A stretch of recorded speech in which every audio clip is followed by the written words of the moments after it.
Although we won, a lot of fans feel like they're in mental purgatory because they're tortured by the idea of us not excelling the way we should have when we went out and got the dub in the fucking playoffs.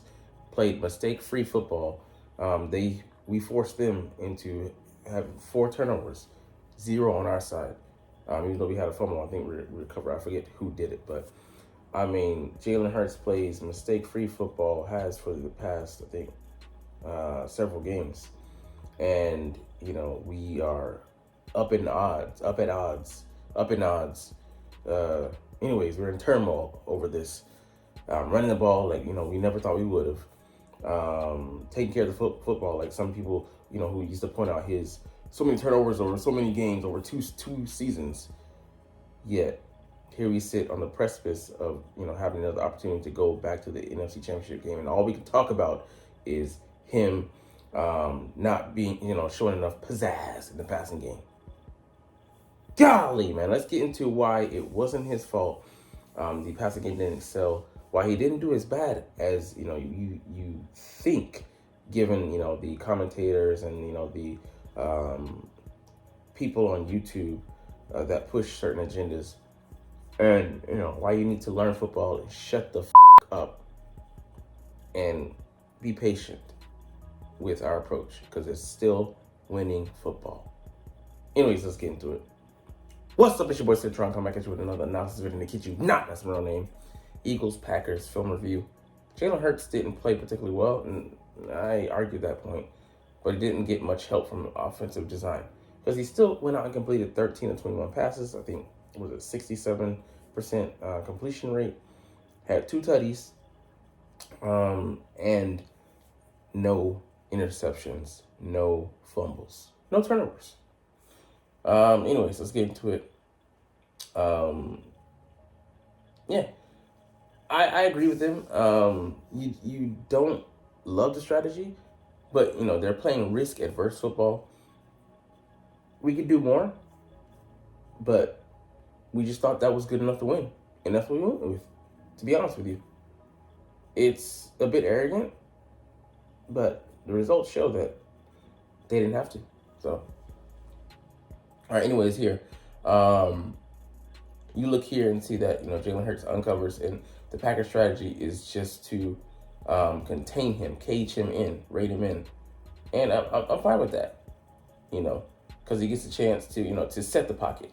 It backfires right in the face, and Jahan Dotson uncovers, he sees him, hits him, touchdown.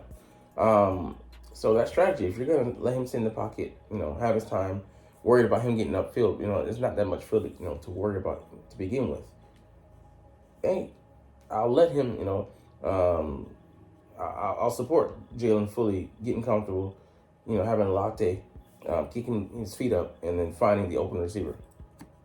The receivers haven't always helped Jalen Hurts out this season with scramble drills. Funny enough, because he's he has the ability to be a scrambling quarterback, but it hasn't been our strong point. At times it's shine, but this time was good, and with the unlikely suspect in Jahan Dotson. Right here, he's saying he doesn't hate this play, just the wrong decision on whether to keep or not. I agree with this one. You look at here, and this lane here, bam, Jalen would have had a lane, wide swath of grass. Instead, we throw a bubble screen out to Saquon, who's also the motion guy. And he just gets beat there. If I'm going to like Dallas Goedert's side and AJ's side with the blocking. It just isn't a strong move. Like, I just don't agree with that decision, that play design. With that caveat there. So, tomatoes, but I agree with the author. It would have been much better if Jalen Hurts kept it and ran up the middle.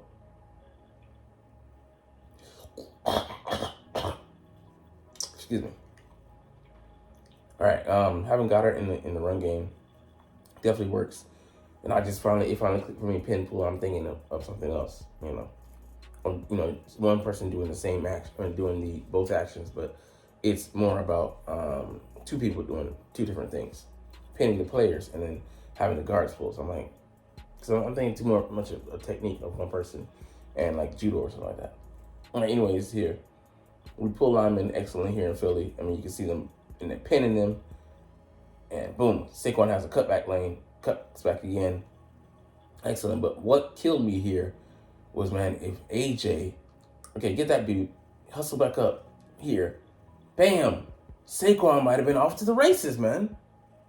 Oh man, that killed me. I'm like, bro, AJ, what the fuck are you doing, bro?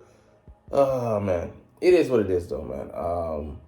It was a nice run, but it could have gone the distance. You know, the devil's in the details, and you know, on film, you know, they point that out to AJ.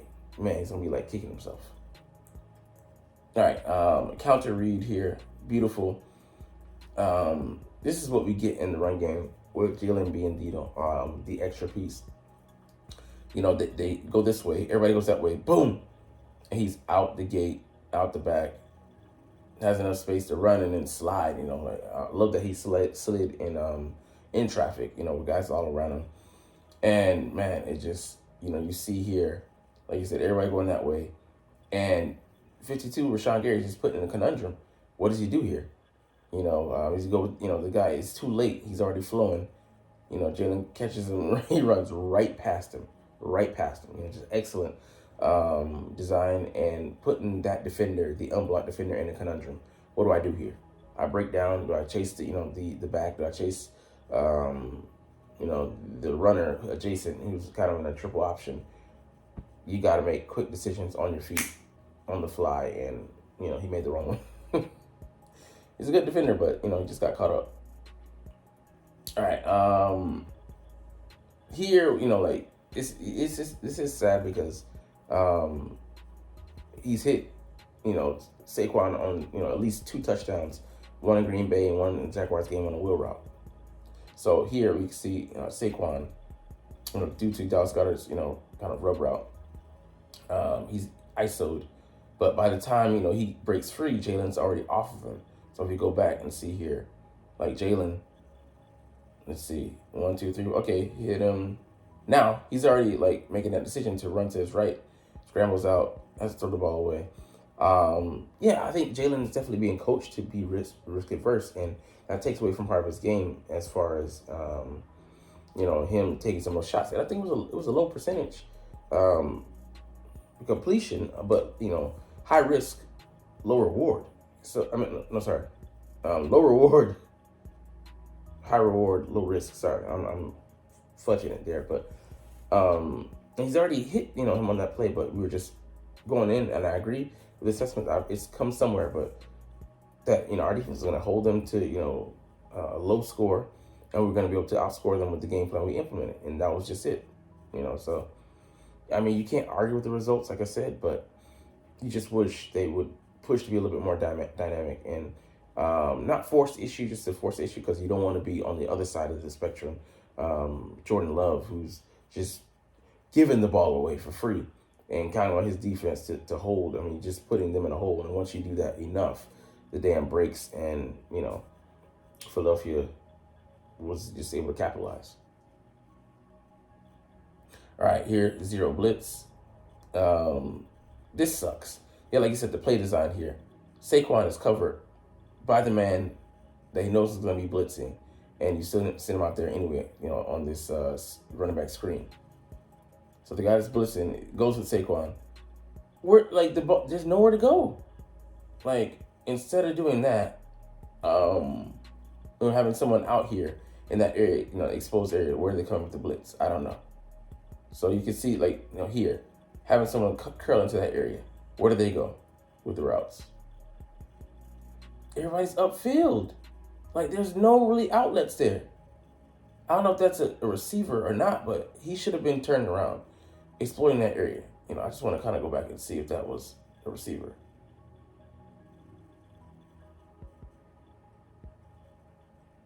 No, it's a lineman, so he's leaking upfield. Just no. Like, they didn't help out Jalen Hurts. And I, you know, some of the decision-making process, you know, wish Jalen would take a different route. But, like, a lot of the, you know, he doesn't build the concepts. And even if he audibles into something different, That was the original play to go with, so that was meant to, strike against his defense. They, it speaks to me of a power struggle. But just, these ideas, this is what they want to roll with. They want to meld Kellen Moore's offense. We see that it could run fine with a traditional quarterback, as they did with when McKee was in there. That's boom, 1, 2, 3, boom, 1, 2, 3, 4, 5, boom. It works fine, and the timing is dead on. And there was not a lot of conflation, because you're not trying to meld two different offenses. Like one offense that's tailored towards a mobile quarterback, and then you try to pick your spots, here and there, with an offense that isn't designed originally for a quarterback like Jalen Hurts. And that's just what it is. What it is. Here's where we are. This is the quarterback we have in Philly. This is the coordinator you brought in. Like, if you want him to fit a square peg into a round hole, like, you're gonna need to chisel that thing down until it fits, symmetrically, or at least as close as possible. Because by forcing things, you're getting some of the worst parts. So sure, get your highlights in. Sure, that Jalen's dynamic, and he can. I think he can, run any offense and whatnot. But you're trying to force the issue, which is like philosophically, we're trying to force it. The deep ball, like last year, and we just something that's in our DNA. That's what we want to do. But Kellen Moore's offense is essentially pick your poison, because I'm going to take advantage of what you give me. Really, nothing more, nothing less. And there's ways to bake in shots downfield, but it still makes schematical sense. As far as, like, you're not forcing the issue, you've schemed it up to where that is the advantage. And what we see with Dak and in our highlight years, Jalen can do that, but we are so focused on making sure we take advantage of the mobility. If you dial that back, package that for, it's, to where, it has its place without sacrificing, the main offense. Like, we can do two things, and we're trying to do one or the other. I just really don't get that. Anyways, let's see here. Play action. Got it. Like, here's the poor execution. So maybe a good play, but the players didn't execute the way they should have. So here you see Dallas Goedert. He's meant to stretch the offense, horizontally. I'm going to stretch the defense horizontally. So he comes here. That's fine. But the route he runs, he doesn't pull really anybody away. This guy here is still in the position to drop in behind AJ. The pass is designed to get, slant into AJ. And you can see the linebacker here. They don't bite on the play action fake either. Falls right back to that zone. So, like, AJ would have gotten either destroyed or it might have gotten, turned over. So, the play action fake, they don't fall for it, See here, bam. It doesn't, it's too quick. And it's something like, I get that we don't do a lot, so, you're not going to be a master when you're a jack of all trades, because you're going to master none. But yeah, the cell wasn't hard enough and it wasn't long enough. So, just practice, how much are we practicing certain things?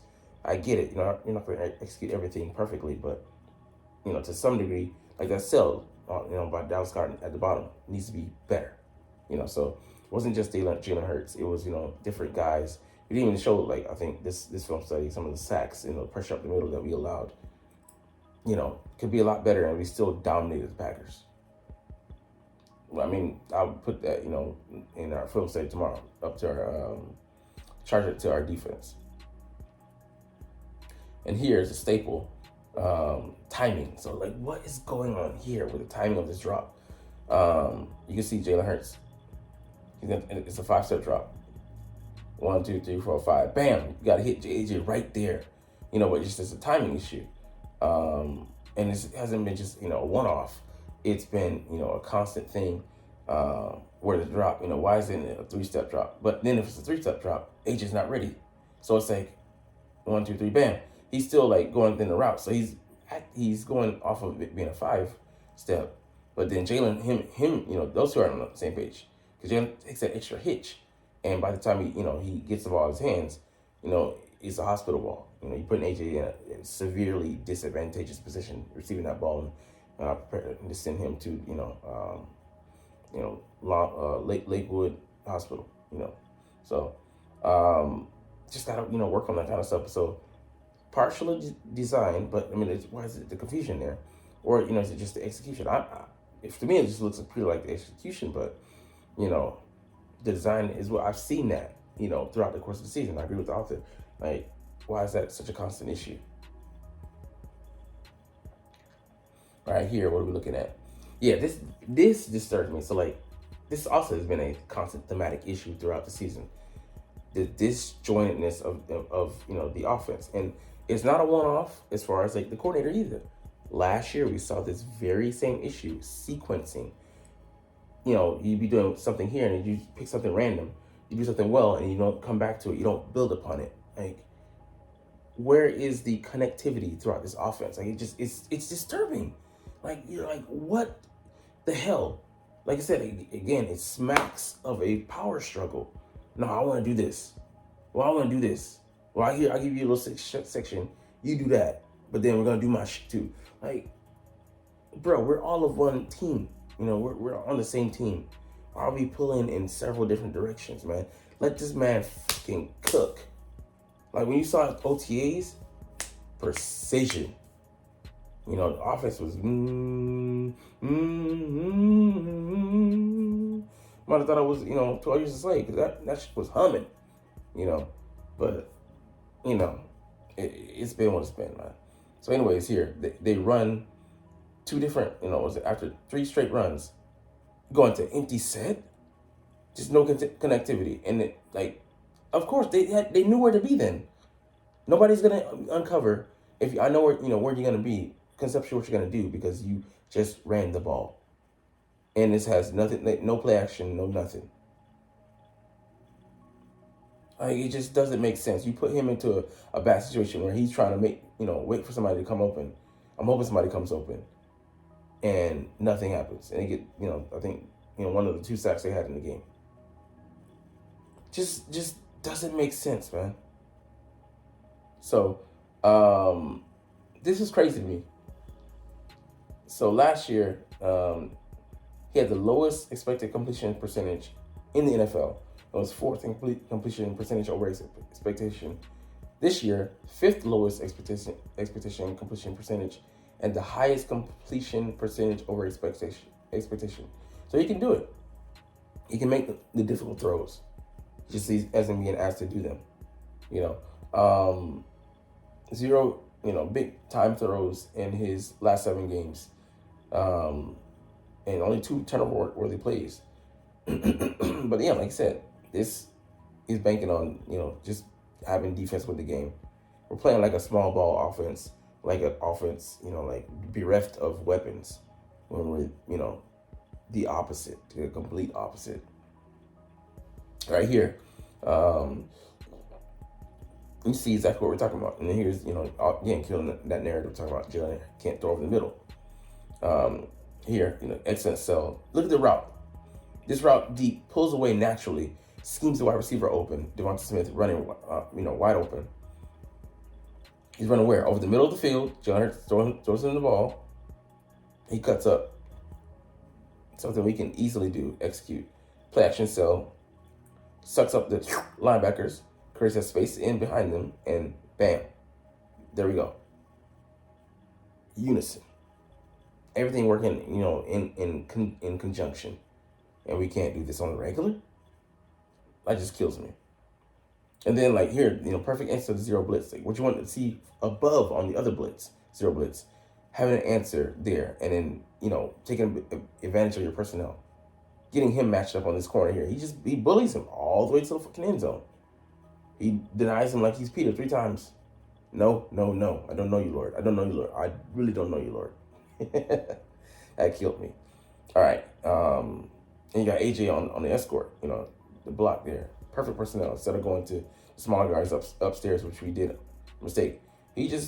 Dallas just abuses that corner. Valentine, he showed them no love. But yeah, taking advantage of that space there. They brought everybody. So you know, that space there was open. Bam, takes advantage of it, and it's quick. You know, none of this dilly dallying. You know, gets how quick. Was it one step drop? Gets, the ball out of Hurts' hands.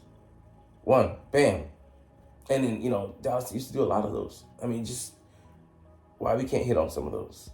It kills me. So I mean, this last one I think we're gonna look at didn't work, but I'm glad to see that we put it on film so that teams have to think about it. Just slightly overthrow, and AJ didn't look to be going 100%. You dial it back a little bit there, but we forget that he's still not 100%. Smitty ain't 100%, but they're out there playing, so we will have to just be patient. But it is what it is. And then here the counter. Sorry, this is the really last play. You can see they're bringing people across the formation, pulling Mekhi Becton here. And yeah, just beautiful work. And Saquon, of course, dials it back. And then Smitty chewed him out. He's like, come here, boy. Come here. Man, what the fuck you doing, man? Why the fuck you stop? I was same thing. Saquon thinking about the team. I'm like, nah, bro. Embarrass these niggas. But anyways, he does exactly what, he said. Come here. But yeah, anyways, we'll see how they play the Rams. And if we get a preview, I don't know if we get a preview. I might do one if we get one of those. But anyways, this video went on way too long because the fact of the matter is that you're not even watching them. But it's all good because I love making these videos and I love talking about the freaking stinking Philadelphia Eagles. So we'll chump the deuces officially. But as always, it's fly, Eagles, fly, and let's motherfucking go. Like, comment, share, subscribe. Thanks for watching. Check me out at Centron Anime, Centron Life, or Centron Laughs, or other social media.